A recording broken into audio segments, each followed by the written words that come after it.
This is the NCERT book of class 11. So this is the first book. 11th class has two books on sociology. So this is the first book introducing sociology.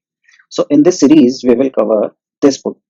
So we will cover all the chapter of this book, right? So this book has 5 chapter, right? So we will cover all chapter one by one. And you all know, for preparing UPSC, we should always first read the NCERT book. So from the NCERT, we not just learn about the concept, the important concept, right? The facts and how we should write answer in the mains also, right? So I will cover these chapter in very detail. Normally what the other teachers do, they make a notes from NCERT and they cover that notes, but we will cover directly from this book, right? So let's begin. So this is chapter 1. Chapter 1 is sociology and society. So in this chapter we will read about sociology and society. So first is the introduction. So here we start, like we give some suggestion to young student. तो पहली advice normally we give, study hard and you will do well in life. Second advice normally we give to young student, like if you do this subject or set of subject, you will have a better chance of getting a good job in the future. Third advice could be, as a boy, this does not seem a correct choice of subjects, or as a girl, do you think your choice of subject is practical one? The fourth advice could be, your family need you to get a good job soon, so why you choose a profession that will take a very long time, or you will join your family business, so why do you wish to do this subject?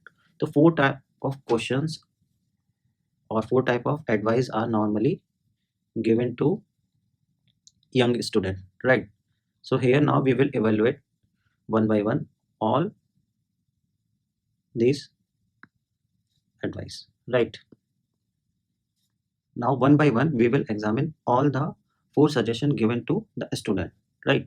So the first advice suggests that if you work very hard, you will do very well and get a good job. But the problem is, the whole responsibility of this lies on the individual itself, right? So the whole responsibility is rest upon the individual, that if he work hard, he or she work hard, he or she will get a good job. Now the second advice, according to second advice, suggests that apart from your individual effort, there is a job market. There is a job market that decide which subject choice may increase or decrease your chance to get job, right? So here your subject choice will decide whether you will get a job in the market or not. The third and fourth advice complicate the matter even more. It is not just our personal effort or just the job market that make a difference, right? In the third or fourth suggestion may, it's not just the personal choice, personal effort or the job market that make a difference. Here what matters, the gender and the family social background also matters, right? Because in the third question was, as a boy this does not seem a correct choice of subject, right? As a boy, so on the basis of gender, so gender is making a difference here, right? In the fourth question, in the fourth suggestion, your family need you to get a job soon, so why choose a profession that will take a very long time? So family, so need to consider the family or the family business, right? So individual effort matters a great deal, but do not necessarily define outcome, right? तो individual efforts जरूरी नहीं है कि outcome को decide करेंगे. As we saw, there are other social factor that play an important role in the final outcome. Here we have only mentioned the job market, the socio-economic background like business family or the gender as a boy or a girl. So there can be other factor also. So here the writer is asking, can you think of other factor? Who decide what is a good job? Do all society have similar notion of what is a good job? क्या सारे समाज में हर जगह same notion है, same definition है good job की? Is money the only criteria, or is it the respect or social recognition or individual satisfaction which decide the worth of a job? Do culture and social norm have any role to play in this? So the writer is asking question from the student.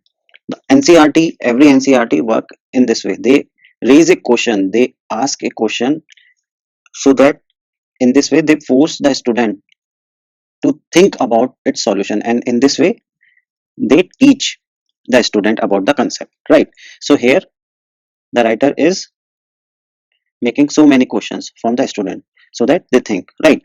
So now the individual student must study hard to do well, but how well he she does is structured by a whole set of societal factors. The job market is defined by the need of the economy. Job market is not in the hand of individual, so the individual can only work hard, but whether he will get a job or not will depend upon the job market, right? But the need of the economy are determined by economic and political policies pursued by the government.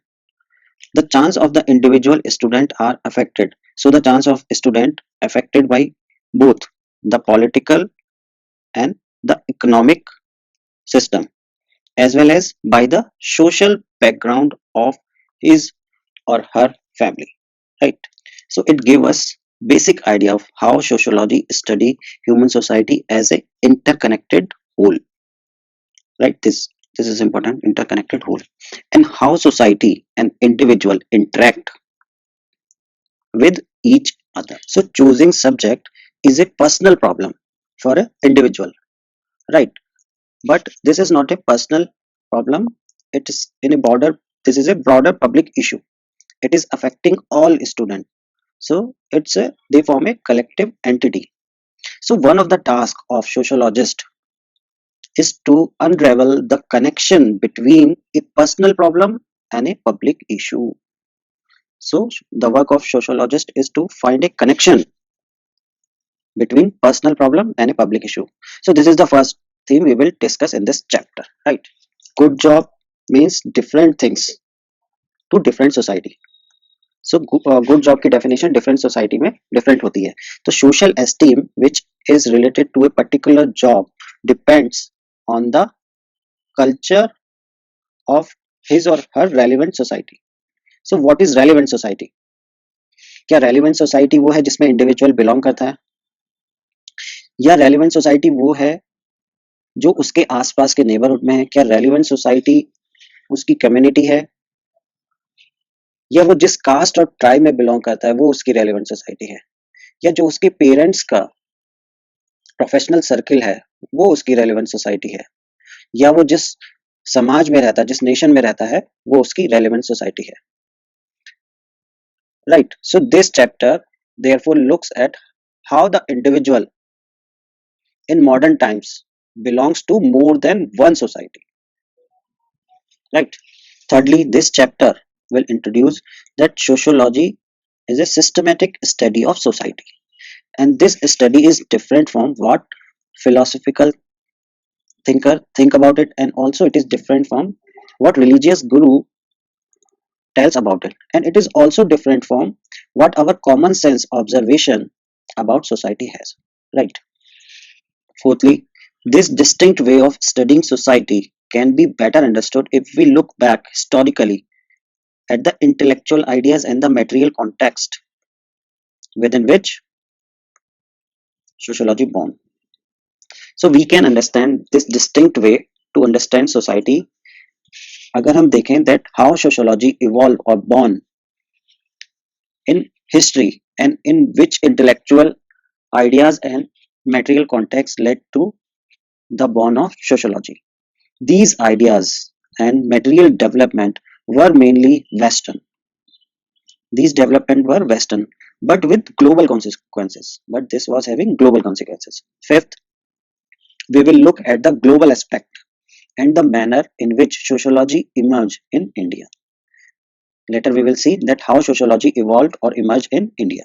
It is important to remember that just as each of us have a biography, so does a discipline. जैसे humans की एक biography होती है, ऐसे ही एक subject, एक discipline की भी biography होती है. Understanding the history of a discipline helps understand the discipline. Understanding the history of a discipline helps in understanding the discipline. Finally, we will discuss the scope of sociology and its relationship with other disciplines. Right. Now we will study the topic sociological imagination, the personal problem and the public issues. We already discussed the work of sociologist is to unravel that the personal problem, how the personal problem is related to broader public issues. So we are discussing that only. So the sociological imagination concept is given by C. Wrights Mill, and according to this concept, sociological imagination is unraveling of how the personal and the public issues are related. Right. Now one activity one is given. Reads the text from Mills carefully, then examine the visual and report below. Do you notice how the visual is of a poor and homeless couple? It is given below. So the sociological imagination help us to understand and explain that this personal issue of homelessness is a personal issue or is a public broader public issue, right? So उसी के बारे में हमें बात कर रहे हैं आपसे. So can you identify what could be the causes for homelessness? What could be the causes? Could it be the employment possibility or rural to urban migration? And how the government state consider these homelessness? And what's the step government takes in this regard? And what is the Pradhan Mantri Awas Yojana? It deals with homelessness, right? So this is the activity is given. The sociological imagination enable us to grasp history and biography and the relationship between the two within society. This is its task and promise. Perhaps the most fruitful distinction with which the sociological imagination work is between the personal trouble of the milieu and the public issue of social structure. Right. So what he is doing, he is looking after the personal trouble of the human, right, and the public issue of social structure. Troubles occur within the character of the individual and within the range of his immediate relation with others. They have to do with self and with those limited area of social life of which he is directly and personally aware. Issue have to do with the matter that transcend these local environment of the individual and the range of his inner life. Right. So the important thing we need to understand is so sociological imagination works in between the personal trouble. So it's talking about here the personal trouble and the public issue of social structure. Right. The fact of contemporary history are also fact about the success and the failure of individual men and women. When a society is industrialized, a peasant become a worker, right? So now they are talking about the problem in the issues in the social structure. Feudal lord is liquidated or becomes a businessman. When classes rises or fall, a man is employed or unemployed. When the rate of investment goes up or down, the man takes new herds or goes broke. When the war happens, an insurance salesman becomes a rocket launcher. A store clerk, a radar man, a wife lives alone. A child grows up without a father. Neither the life of an individual nor the history of society. So this is important. Neither the life of an individual nor the history of society can be understood without understanding both. So we need to understand the personal issues also, and we need to understand the public issues also. Right. So to this is sociological imagination. Right. So this Pradhan Mantri Awas Yojana Gramin operationalized in 2016 is a scheme by Ministry of Rural Development. It provides the financial and labor support to the houseless families. Right. So this is the scheme by the government to deal with homelessness. In this section, we will study pluralities and inequalities among societies. In the contemporary world, we belong to a human belong to more than one society. For for a foreigners, our society means Indian society.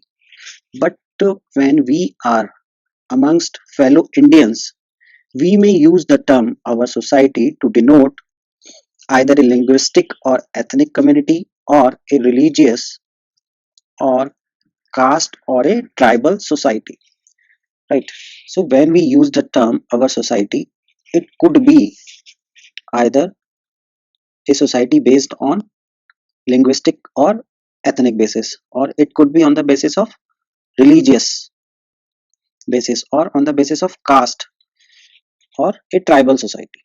So this diversity in society makes difficult to identify which society a person is talking about. And this difficulty of mapping society is not just confined to sociologists. This problem does not only exist for sociologists, it exists for other also. Like in the case of filmmaking. In the filmmaking, the director and producer faces a problem like what to focus on in his film, right? So here they have given one example, site whether they should focus on cities or they should what they should leave, they should focus on village, right? So this is one example they have given. This question of what to focus in society is indeed central to sociology. In sociology, it is important to know like on which factor of society we have to focus, right? A quote from Amartya Sen's illustrate how inequality is central to difference among society. So inequality is a central point. Inequality is a central point of difference among societies. Like some Indians are rich, most are not. Some are very well educated, others are illiterate. Some lead easy life or luxury, right? Other lead a hard life.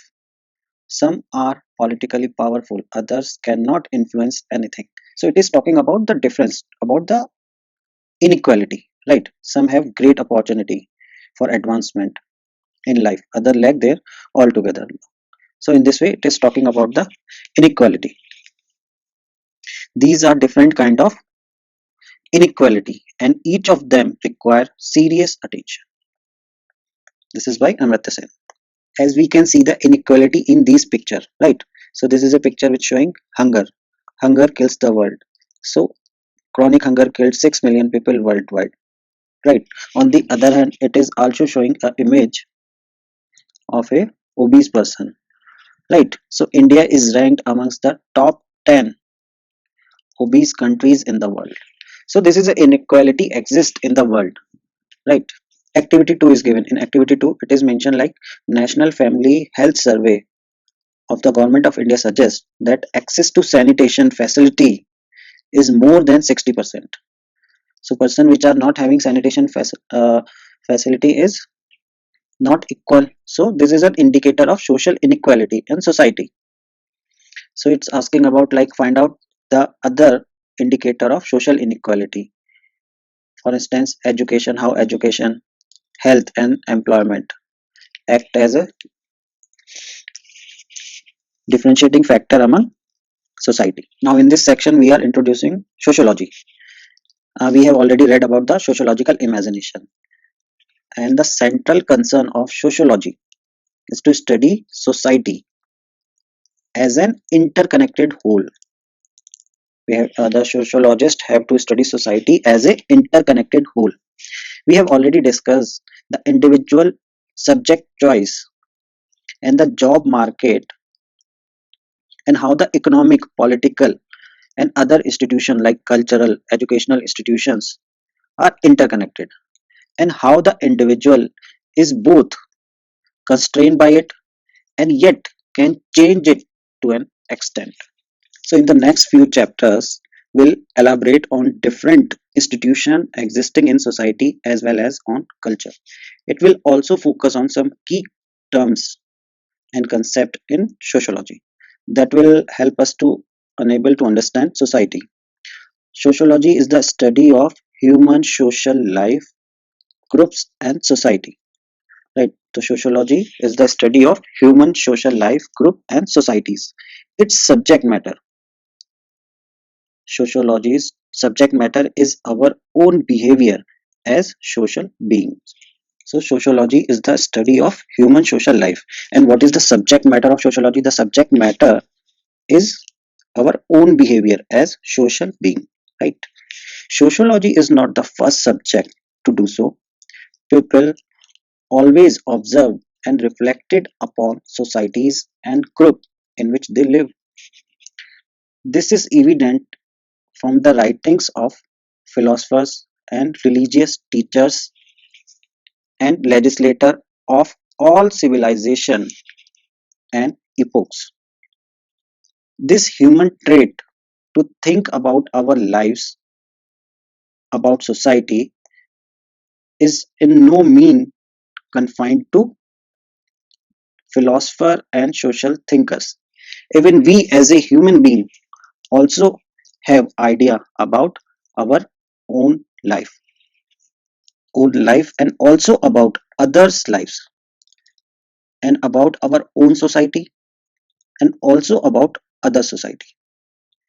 These are our everyday notion or our common sense in term of which we live our lives. However, the observation and ideas that sociology as a discipline makes about society is different from both किसके से from the philosophical reflection and also the individual reflection means the common sense, right?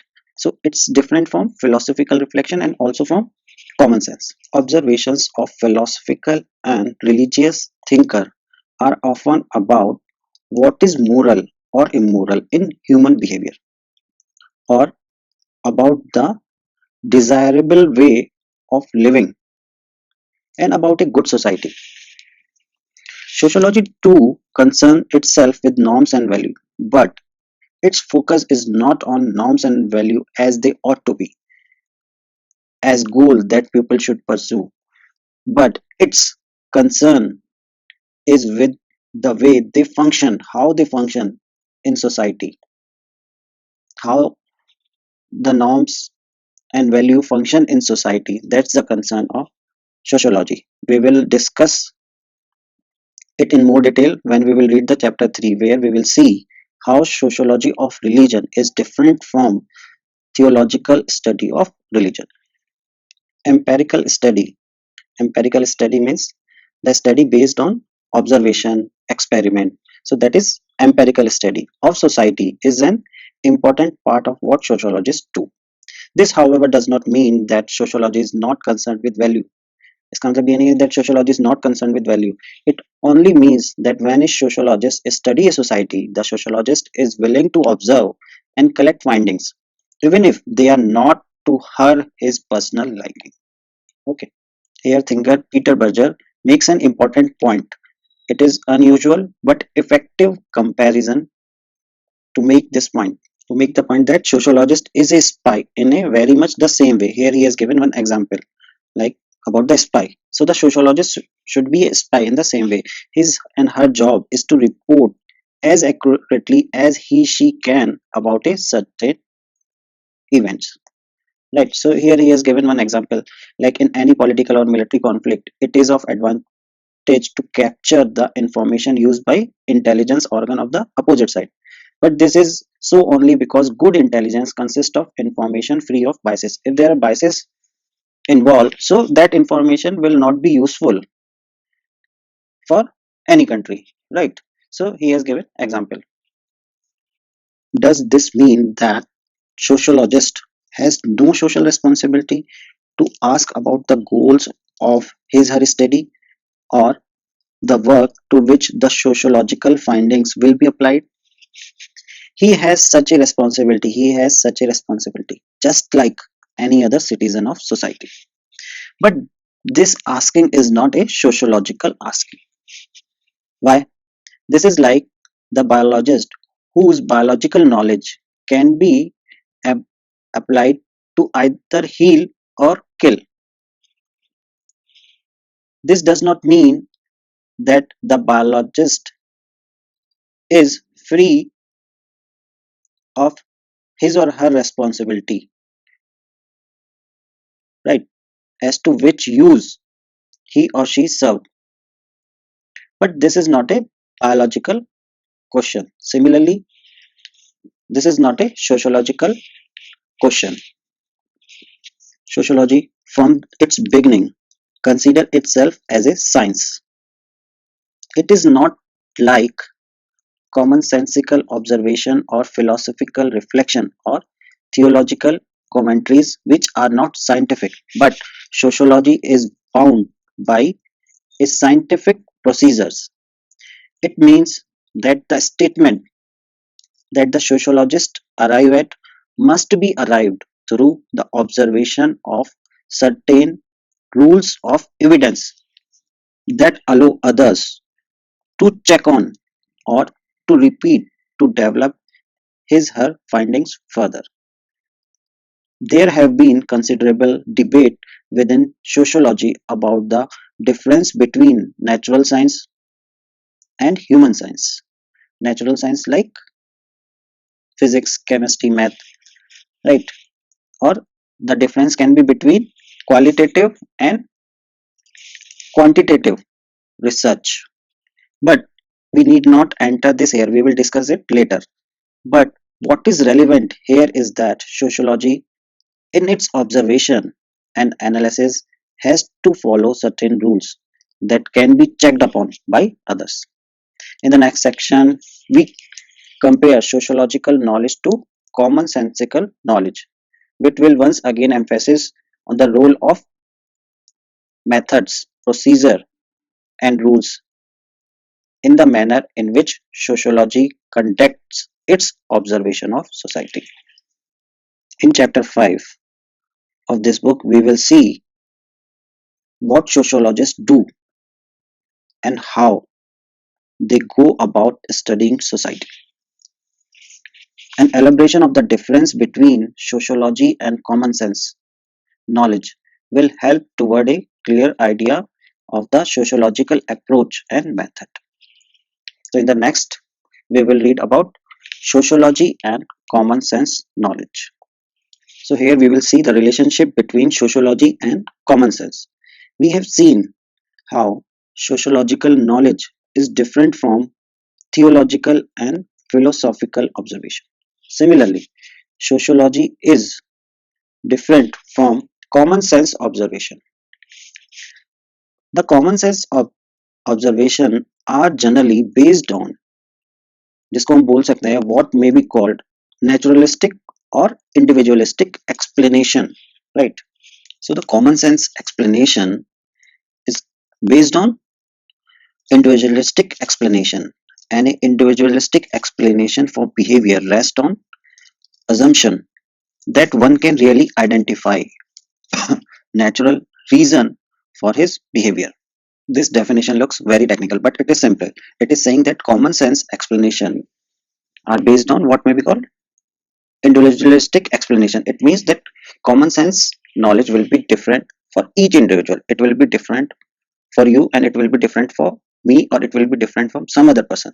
So everyone will give his or her own individualistic explanation to a particular phenomena, right?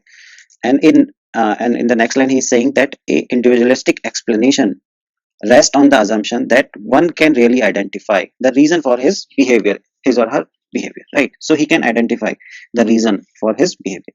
Thus sociology breaks away from both common sense observation and philosophical observation. It does not always or even generally lead to a spectacular results, but meaningful and unsuspected connections can be reached only by sifting through masses of connections. So it is saying here that sociology does not always give a spectacular result, but it gives meaningful and unsuspected connection. which can be reached, which can be only identified by sifting through masses of connections. Great advances in sociological knowledge have been made incrementally and very rarely by a dramatic breakthrough. Now we will see in this table how sociological explanation of poverty is different from individualistic or naturalistic explanation. The individualistic explanation can be like poverty is because people are poor because they are afraid of work. Either they are afraid of work. The second person may say that they come from problem families. And another individualistic explanation can be that poverty is because they are unable to budget their money properly or suffer from low intelligence and shiftlessness. Right. On the other hand, the sociological explanation of poverty is that people are poor because poverty is caused by structure of inequality in class society and is experienced by those who suffer from chronic irregularity of work and low wages. Right.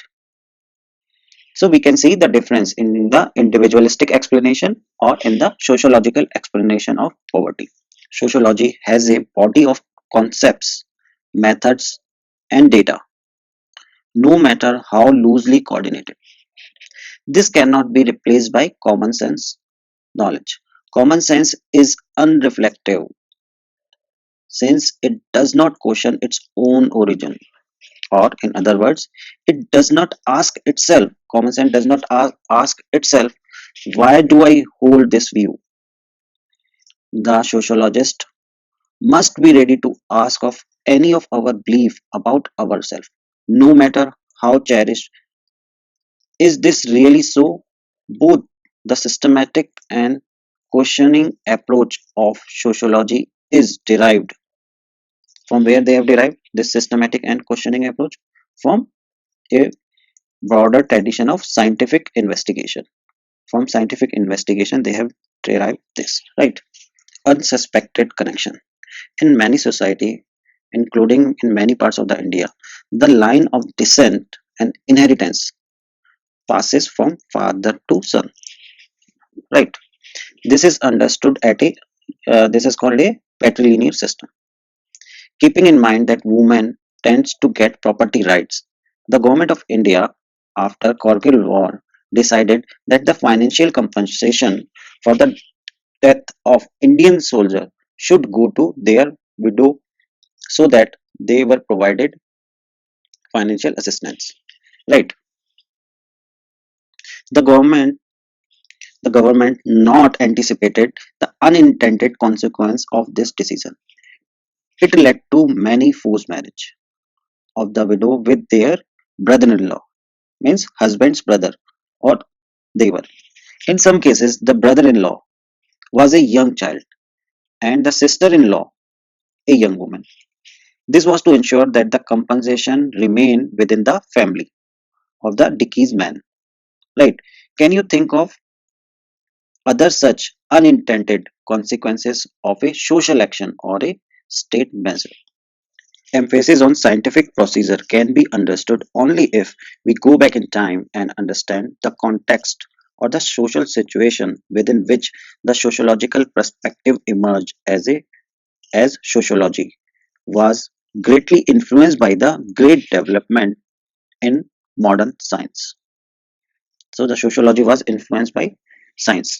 Let us have a very brief look at what intellectual idea went into the making of sociology. So now we will discuss about the intellectual idea that went into the making of sociology, influenced by scientific theory of natural evolution. First, second, and findings about pre-modern societies. Who made these findings? Made by early travelers, colonial administrator, sociologists, and social anthropologists sought to categorize societies into types and to distinguish stages in social development. These features reappear in the 19th century in works of early sociologists August Comte, Karl Marx, Herbert Spencer. Efforts were made, therefore, made to classify different type of society on that basis. For example, types of pre-modern society. So they are classifying. So pre-modern society and modern society. So pre-modern society like hunters and gatherers, pastoral and agrarian and non-industrial civilization. Types of modern society such as industrialized society. So this evolutionary vision, evolutionary theories consider or assume that the West is the most advanced and civilized society, while the non-Western societies were considered as barbaric and less developed society. The difference of West and non-Western society can be seen in the Indian colonial experience. Right? Indian sociology reflects this tension or this difference, which go far back to the history of British colonialism and the intellectual and ideological response to it. Because of this reason, Indian sociology has been thoughtful and reflexive to its practice. We will read about the Indian sociological thought, its concern and practice in detail in book Understanding Society. Right. In sociological making, we read like the sociology was influenced by natural evolutions. Right. Here we read it. So now we are discussing that the evolutionary theory is given by Darwin. So Darwin idea about organic evolution. Darwin talks about organic evolution, evolution of organism. Right. So that was dominant influence on the early sociological thought. So similarly, society was compared with living organism and efforts were made to trace its growth through stages comparable to those of organic life. जैसे organic life की stages find out की गई natural evolution में, similarly society के stages find out करने की कोशिश की गई. Right. So this way of looking at society as a system of parts. Right. So society is considered as system of parts, each part playing a given function. It influenced the study of social institutions like family, school, and the structures also, such as stratification. Intellectual ideas that influence the making of sociology have a direct bearing on how sociology empirical reality. How sociology study a empirical reality. It is influenced by the intellectual idea that went into making of sociology. Enlightenment. Enlightenment movement was a European movement. It is an intellectual movement. It was not a cultural movement like Renaissance, and it started in late 70s and 18th century, where in Europe it emphasized reason. It's very important, reason and individualism. That was the main theme of this movement. Enlightened movement focus on or gave the concept of reason and individualism. Right. Same time, there was also a great advancement of scientific knowledge and a growing conviction belief that the method of natural science like physics, chemistry, okay, could be extended to the study of human affairs. Like by using natural science method, we can study human affairs. For example, poverty, poverty which was seen as natural phenomena. Natural phenomena means like God given, like it was start seen as a social problem, and this social problem is getting created because of human ignorance or through exploitation. So that was not considered as a natural phenomena. It is being considered as social problem. Poverty. So poverty can be studied and this problem can be solved, redressed. One way of studying this was through the social survey method. Right. So this is a method that was based on the belief that human phenomena can be classified and measured. It was based on the assumption that the human phenomena can be classified. We can classify them. Classify means we can categorize them and it can be measured. We will discuss social survey method in chapter 5. Thinkers of the early modern era believe that progress in knowledge, through progress in knowledge, we can find the solution to all social evil in the society. For example, the Auguste Comte. Auguste Comte is the French scholar right? It is he is considered as father and founder of sociology, right? We will read in detail about him. Okay, so he is considered as father of sociology. He also believed that sociology would contribute to the welfare of humanity. Okay, so these are keywords. You like how you have to read, you have to mark, you have to open your book, and as I am marking, you also have to mark the important keywords in your book so that your notes will be ready, right? By the time we will finish this chapter, you will be able to make your own notes. So you also have to simultaneously mark in your notebook. Now we will discuss the material issue that went into the making of sociology. We have already told you like the intellectual thinking went into the making of sociology, that we already discussed in the last concept. Right now we are discussing the material issue that went into the making of sociology. So here we are focusing on material issues. Intellectual ideas we have already discussed, right? Material issues like industrial revolution started in Europe, right? So the industrial revolution was based upon capitalism, right? So it was a new and dynamic form of economic activity, right? Previously in the society there was a subsistence economy, but now it became a market economy. So it became a market economy because of industrial revolution, and industrial revolution started because of capitalism. So this system of capitalism became the driving force behind the growth of industrial manufacturing. Industrial manufacturing means the manufacturing are happening at the factory. It is now not happening in a home or handicraft base. It is happening in a factory through machines. Previously it was through human hand in their own home. So capitalism involved new attitudes. Because of it, new attitudes and new institutions emerge. Entrepreneurs now engaged in the sustained and systematic pursuit of profit. So they was doing this to earn profit. The market acted as the key instrument of productive life, and goods and services and labor became commodities whose use was determined by rational calculation. This rational calculation are done by capitalists, right? So this new economy or this new system was completely different from what it replaced, like, and that this industrial revolution started in England. So England was the center of industrial revolution. So industrialization brought a far-reaching changes in European society because the industrial revolution started in England. So it brought changes first in the European society. Okay, so before industrialization, how was the European society? It was agricultural based.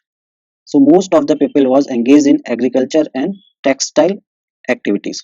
Okay, most people lived in villages. Maximum people was living in villages before industrialization took place.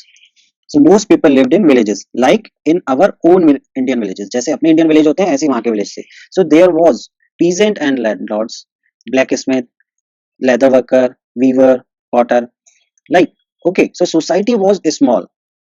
It was hierarchical. That is, the status and the class position of different people were clearly defined. Like all traditional society, it was also characterized by close interaction. So there was a close interaction among people. With industrialization, each and every part of these features changed. So industrialization brought heavy changes in the society. One of the most fundamental aspect of this new order means new economic system emerged, capitalist society. Now, so one of the fundamental aspect kya thi? What was the fundamental? Was that the degradation of labor started. The wrenching of work from the protective context of guild, village, and family. Previously, the people was working in a protective environment, like in the family, in the village, or in the guild system. And so the degradation of labor started. Both the radical and conservative thinker were appalled by the decline of status of the common liberal. Both thinker, radical and conservative thinker, appalled by the decline of the status of common liberal and skilled craftsmen. The state of both decline, right? Urban centers expanded and grew. previously also there was city, but their character was different, right? So previously also there was city, but their character prior to industrialization was different. So now urban center expanded and grew at a rapid speed. The industrial city gave birth to a completely new kind of urban world. So new kind of urban world evolved. It was marked by the soot and grim of factories, by overcrowded slums of the new industrial working class, bad sanitization, general squalor. It was also marked by the new kind of social interaction. So new kind of social interaction emerged right after industrialization. So on this page, in these images, we can see this is a factory. So showing the factories in a urban center, and this is a slum. So how people are living. So much gandagi is there, right? So it's overcrowded. So people are living like this. So it is showing how people was. So these images are showing how was the slum and the factory, right? So now here it's given a song from a movie CID in 1956. "ऐ दिल है मुश्किल है ना मुंबई मेरी जान." So this song is given which is reflecting the situation and the material condition in the urban cities. The meaning of the song is given here, so we can understand more the condition in urban cities. Okay, so here they are talking about the Bombay city, right? So they are saying like there are buildings, motors, mills. Okay, so you can read it and you can find out the difference. Now in this table, activity 4 is given. Activity 4. So here they are talking about in Britain, the seat of industrial revolution became an urban center from a predominantly a rural society. Previously, before industrialization, it was a rural society, right? So now the task is was this process is identical in India in year 1810 in Britain. We are talking about Britain. 20% of population lived in town and cities, and 80% populations was in villages. But by 1910, it got reversed. The 80% of population was living in town and cities, and only 20% was living in villages. So it happened because of industrial revolution. The impact of the industrial revolution was different in India. Urban center grew here, but with the entry of British manufactured good, more people moved into agriculture. So more people moved into villages. So now the question is why with the entry of British manufactured goods, more people in India moved into agriculture. They moved into agriculture because most of the people was working as a handicraftsman in the cities, and after the entry of British goods, their life became miserable, and to satisfy their family needs and subsistence they moved into agriculture, right? So it is mentioned by this side. The factory and its mechanical division of labor were often seen as a deliberate attempt to destroy the peasant, artisan, family, and local community in India. According to Karl Marx, we have to focus on the writer and what he is saying. The factory was an oppressive system, yet potentially liberating. It was potentially liberating because here workers learn both collective functioning as well as concerted effort for better conditions. Another indicator of the emergence of modern society was the new significance of clock time as a basis of social organization. So social organization was based on clock time basis. In the 18th and 19th century, the tempo of agricultural and manufacturing labor increasingly came to be set by clock and calendar in a way very different from the pre-modern form of prior to industrialization. The work rhythm was set by factors such as period of daylight, the breaks between tasks, or the constraint of deadline, or the other social duties. But now the work rhythm is set by the clock time and the calendar. Factory production implied The synchronization of labor. It began punctually, had a steady pace, and took place for set hours on a particular day of the week. So this clock and calendar system injected a new urgency to work for both employer and employee. Now it is considered that time is now money and it is not passed but it is spent, right? Why we should study the beginning and growth of sociology in Europe. So most of the issues and concern of sociology date back to a time when European society was undergoing rapid change in the 18th and 19th century with the advent of capitalism and industrialization. Many of the issues that were raised then, for example, urbanization or factory production, are pertinent to all modern society, even though their specific feature may vary. Indian society, with its colonial past and incredible diversity, is distinct. The sociology of India reflects this. If this is so, why focus on Europe of that time? Why it is relevant to start there? The answer is simple. For our past as Indians are closely linked to the history of British capitalism and colonialism. Capitalism in the West entailed a worldwide expansion. Capitalism and its global but uneven transformation of society. How, due to capitalism, uneven transformation took place at a global level. Between 17th and 19th century, an estimated 24 million Africans were enslaved. Out of these 24 million, 11 million survived the journey to America. In a modern time, this is one of the greatest movement of population in a modern history. So they were picked from their homes and forced to work in the service of capitalism.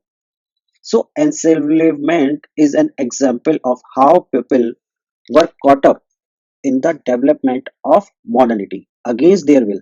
So one side, due to capitalism, the one country was growing and developing. On the other hand, in the other society, people are being made enslaved. So this is showing the uneven transformation of society. The institution of slavery declined in 1800s, but for India in 1800s, labor was taken in ship by the British for running their cotton and sugar plantation in lands such as Suriname in South America or in the West Indies or in the Fiji Island. V.S. Naipaul, the great English writer who also won the Nobel Prize, is a descendant of one of these laborers who were taken to land they had never seen, who died without being able to return. Now we will cover the topic the growth of sociology in India. Colonialism was an essential part of modern capitalism and industrialization. The writings of Western sociologists on capitalism and modern society are relevant for understanding social change in India. The impact of industrialization in India was not necessarily the same as in the West, as we have already discussed. Karl Marx comment on the impact of East India Company bring out the contrast. So the Karl Marx comment will tell us the difference. According to Marx, India, the great workshop of cotton manufacture for the world, since time immemorials, now became inundated with English twist, English thread and cotton stuff. So now India is flooded with English threads and cotton stuffs after its own produce had been excluded from England or only admitted on the most cruel terms. British manufacture were poured into India at a small or merely nominal duty. So British goods were poured in India at a very small or merely nominal duty so that it can ruin the native cotton fabric industry in India, once so celebrated. So this was mentioned by Marx and it is cited in the book of Desai. Sociology in India also had to deal with Western writings and ideas about Indian society. So Western writers have written about Indian society that were not always correct. These ideas were expressed by colonial officials and Western scholars. For many of them, Indian society was a contrast to Western society. So they see like Indian society is different from Western society, right? So we can take one example, like the way Indian village was understood by them and portrayed by them as unchanging. So what they say about Indian village, that Indian village are unchanging. Western writers saw India in the 19th century as the past of European society. So the 19th century India is considered as similar to the past of European society by the Western writers. In countries like India, the distinction is made between sociology and anthropology. This distinction is made by Western writers. So, a standard Western textbook definition of sociology is the study of human groups and society, giving particular emphasis to the analysis of the industrialized world. So, they are doing the analysis of industrialized world. So, this is the definition of sociology given by Giddens. A standard Western definition of social anthropology. Now, the definition of social anthropology, according to Western textbook, is it is a study of simple society of non-Western and therefore other culture. So, social anthropology is the study of non-Western society. In India, the story is quite different. According to Aman Srinivas, in a country like India, with its size and diversity, regional, linguistic, religious, ethnic, and between rural and urban area, the concept like other culture, the concept like other culture can be found literally next door. Like the West and the non-Western culture are found at a same place in India. Social anthropology in India moved from studying primitive people to study of peasant, ethnic group, social classes, and features of ancient civilization and modern industrial society. So in India, no rigid divide exists between sociology and social anthropology. Now, in this section, we will study the scope of sociology and its relationship to other social science disciplines. Right? So, the scope of sociology study is extremely wide. It can focus its analysis of meaningful, this is very important, meaningful interaction. So, it focuses upon meaningful interaction between individuals, such as a interaction between shopkeeper and customer, between teachers and student, between two friends, or between family members. Similarly, it focuses on national issues such as unemployment or caste conflict or the effect of state policies on forest right of tribal population or rural indebtedness. It can also examine global social processes such as the impact of new labor regulation on the working class or the electronic media on youngs or the effect of electronic media on the youngs or the entry of foreign university in the education system of the country. So what define the discipline of sociology is not just what it study like family, trade union, village, etc., but how it study a chosen area or a chosen field. Right?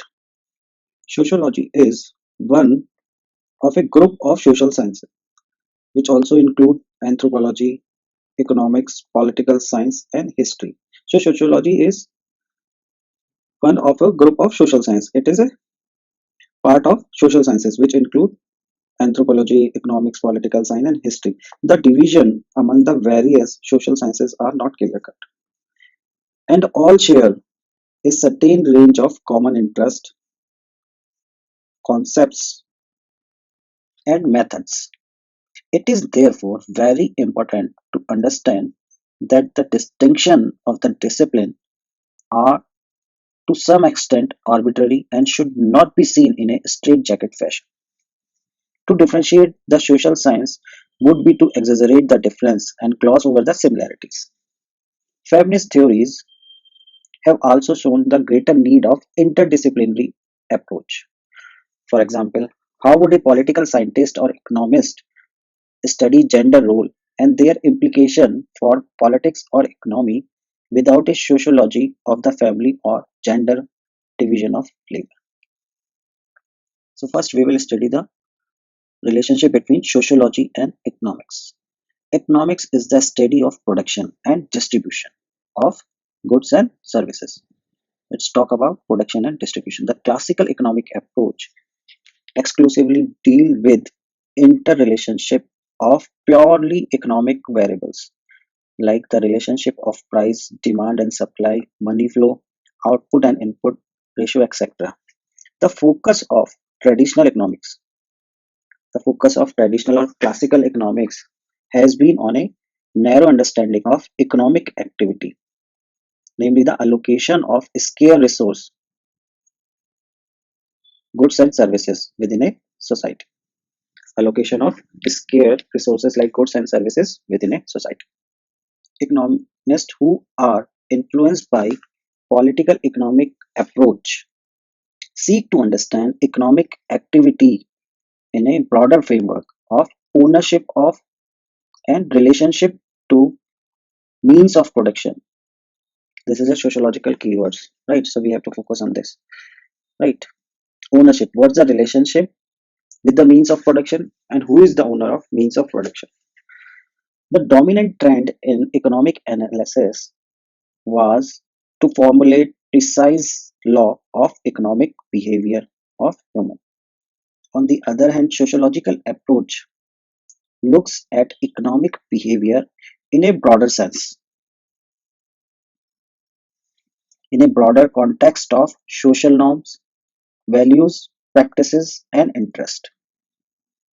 The large investment in the advertisement industry is directly linked to the need to reshape lifestyle and the consumption pattern of consumer. Trend within economics such as feminist economics seek to broaden the focus, drawing in gender as a central organizing principle of society. For example, they would look at how work in home is linked to productivity outside. The defined scope of economics has helped in facilitating its development as a highly focused, coherent discipline. Sociologists often envy the economists for the precision of their terminology and the exactness of their measures, and the ability to translate the result of their theoretical work into practical suggestion, having major implication for public policy. So this is a positive point about economics, right?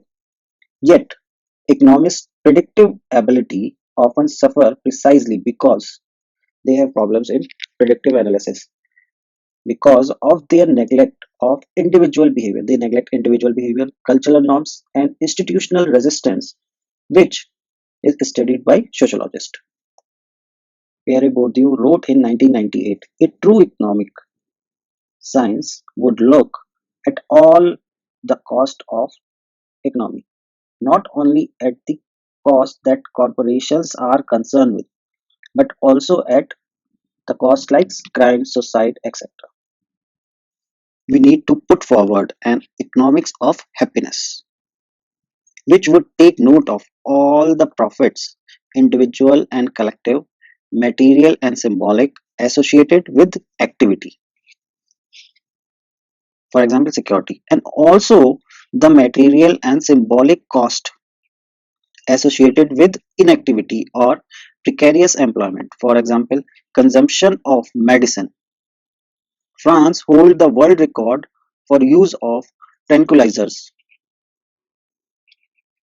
Sociology, unlike economics, usually does not provide technical solutions. It does not provide technical solutions, but it encourages a questioning and a critical perspective.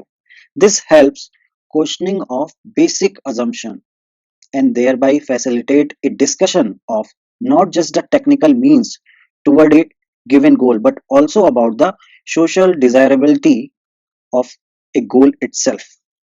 Recent trends have seen a resurgence of economic sociology, perhaps because of both this wider and critical perspective of sociology. Sociology provides a clear or more adequate understanding of a social situation than existed before.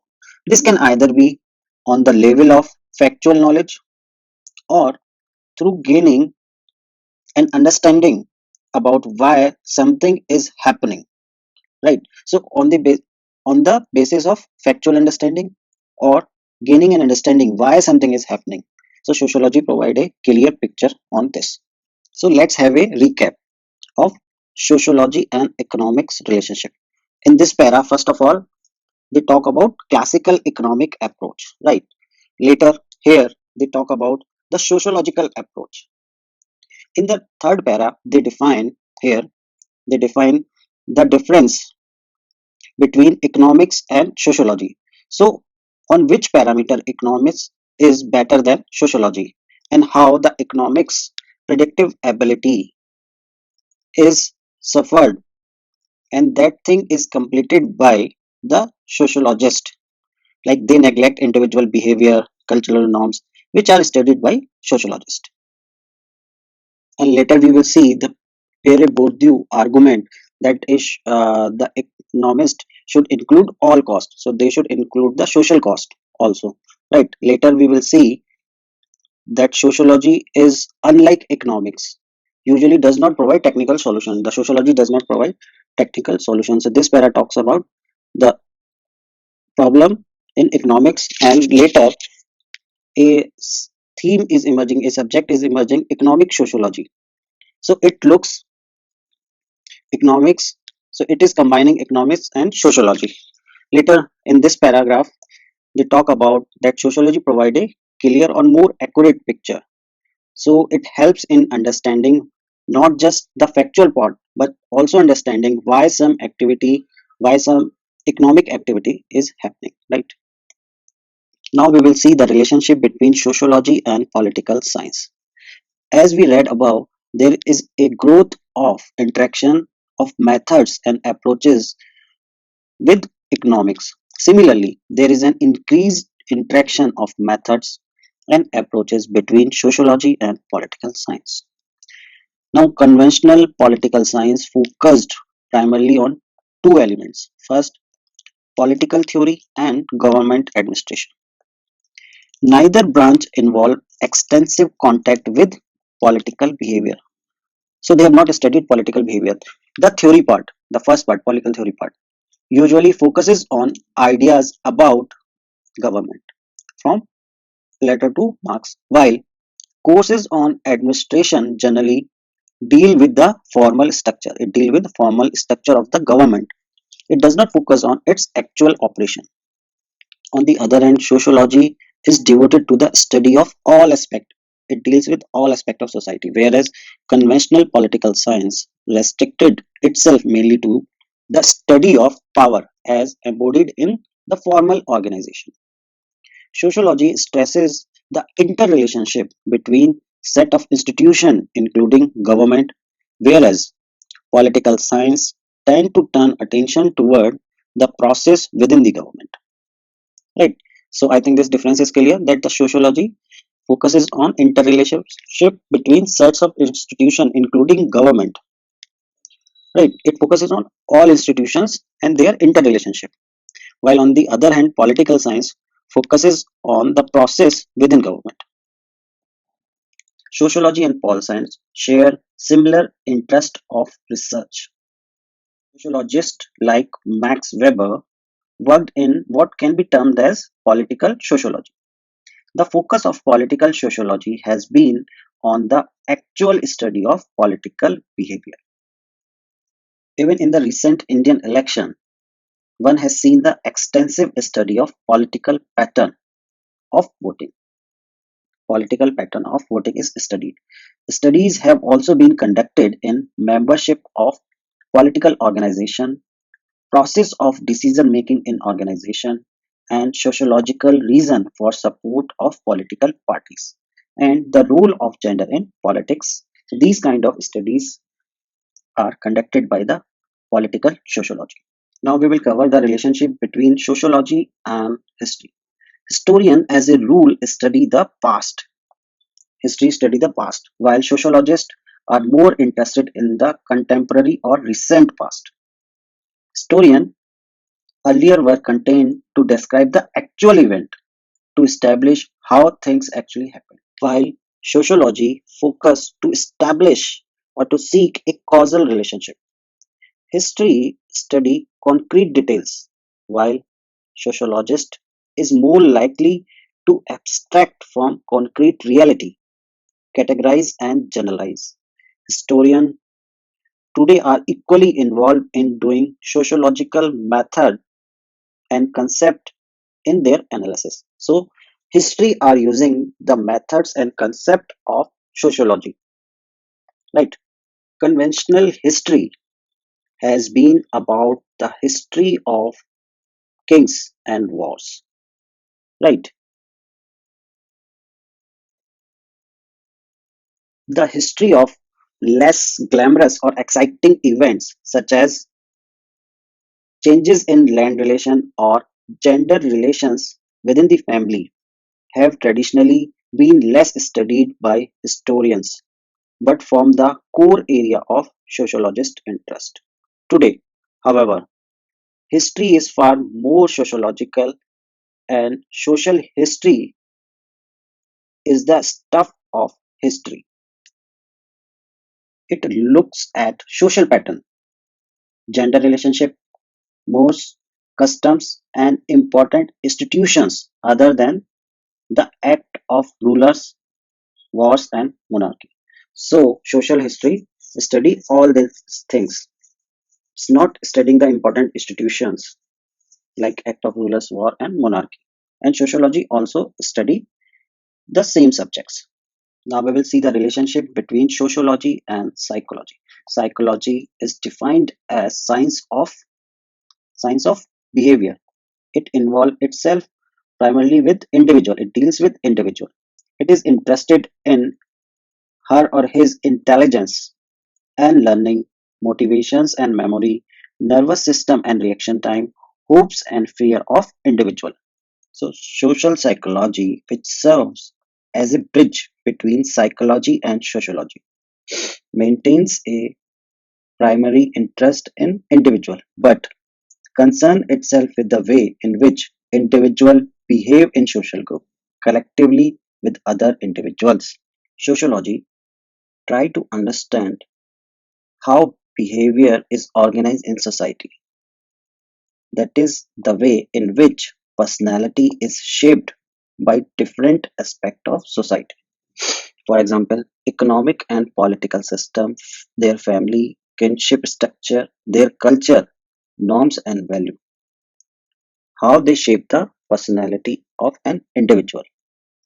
The founding father of sociology, in his study of society, left out individual intentions of those who commit or try to commit suicide, and he favored the statistics concerning various social characteristics of these individuals. So he did not focus on the individual intentions. He focused on the social characteristics of these individuals. Now we will cover the topic relationship between sociology and social anthropology. Anthropology in most countries incorporates archaeology, physical anthropology, cultural history and many branches of linguistic and the study of all aspects of life in simple societies. Our concern here is with social anthropology and cultural anthropology because it is close to the study of sociology. Sociology study of modern and complex society, while social anthropology is the study of simple society. So this is a difference. Like sociology study complex and modern society, while social anthropology study simple society.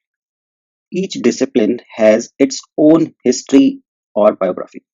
Social anthropology developed in the West, where it is developed in the West, at a time when it meant that Western trained social anthropologists studied non-European society. Who studied the non-European societies? The Western trained social anthropologist. And those society was considered as barbaric and uncivilized. But now natives like Indians or Sudanese, Nagas or Santals who now speak and write about their own societies. Anthropologists of the past documented the detail of simple societies in a neutral scientific fashion. In practice, they were constantly comparing those society with the benchmark model of Western modern society.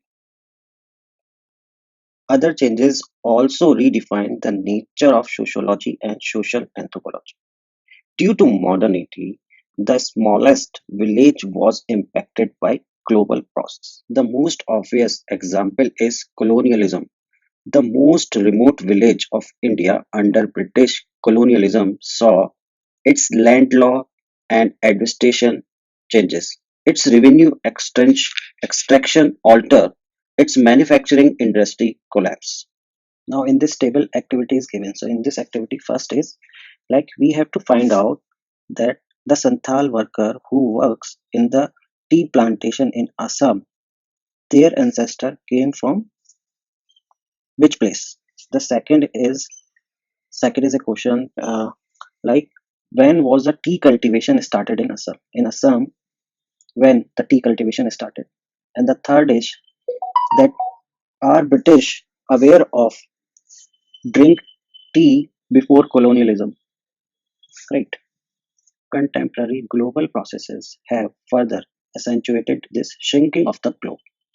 The assumption of studying a simple society was that it was bounded, but we know that today this is not the case. The traditional study of simple, non literate society by social anthropology had a pervasive influence on the content and the subject matter of the discipline.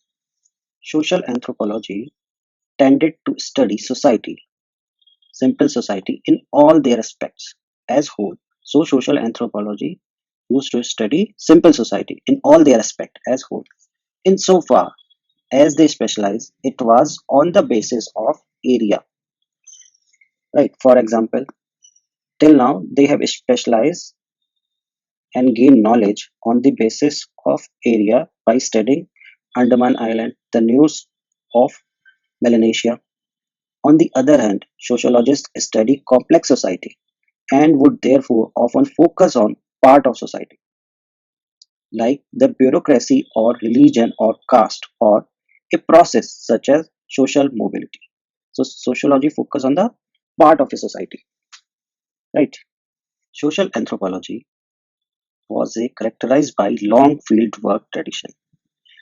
Long field work tradition means that the researcher was living in the community, studying the society using ethnographic research method, right? On the other hand, sociologists relied on survey method and quantitative data using statistics and questionnaire mode. We will talk about these methods in more detail in chapter 5. Today, the distinction between a simple society and a complex society got blurred. In India itself is a mix of complex and traditional society. So India is a mix of tradition and modernity, village and city, caste and tribe, and also class and community. Right. Villages found right in the heart of the capital city of Delhi. So villages are found in the Indian capital city of Delhi. Call center in the different towns of India serve European and American clients. Indian sociology has been far more eclectic in borrowing from both traditions. So it borrow from both tradition. Indian sociologists often study Indian society that were both part of and not of one's own culture. So Indian sociologists study that are part of their own culture and which are not part of their culture. It could also be dealing with, they also deal with both complex differentiated society of urban modern India, and they also deal with study of tribe in a holistic fashion. So Indian sociologists deal with both type of society, the complex differentiated society which are found in urban India, right? They also deal with the study of tribes. So this is a small society, simple society. Right?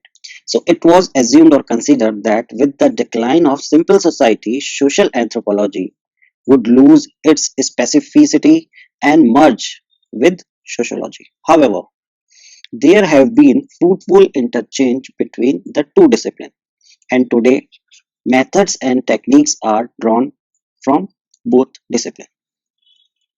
Today, anthropology study state and globalization, which are very different from traditional subject matter of social anthropology. The traditional social anthropology subject matter was different, and today's anthropology subject matter is different. Right.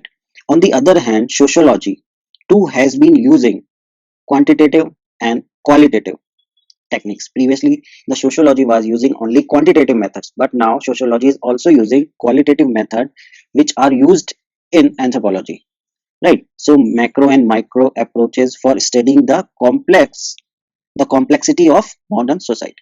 We will continue this discussion in chapter 5, and we will see the different methods used by sociology and anthropology in detail. So for in the context of India, sociology and social anthropology have had a very close relationship. So this is a conclusion. Okay. So we have finished the first chapter. Now this the glossary is given. Here you can find the meaning of these terms, right? We have already discussed these terms, but if you want, you can read them again, right? And this the exercise is given, right? So you should try to write answer on these questions. So we have already discussed these questions, right? The answers of these questions, right? So you should try to write answer. Take the first question: why is the study of origin and the growth of sociology important, right? So you should try to write answer on these questions. Okay, thank you.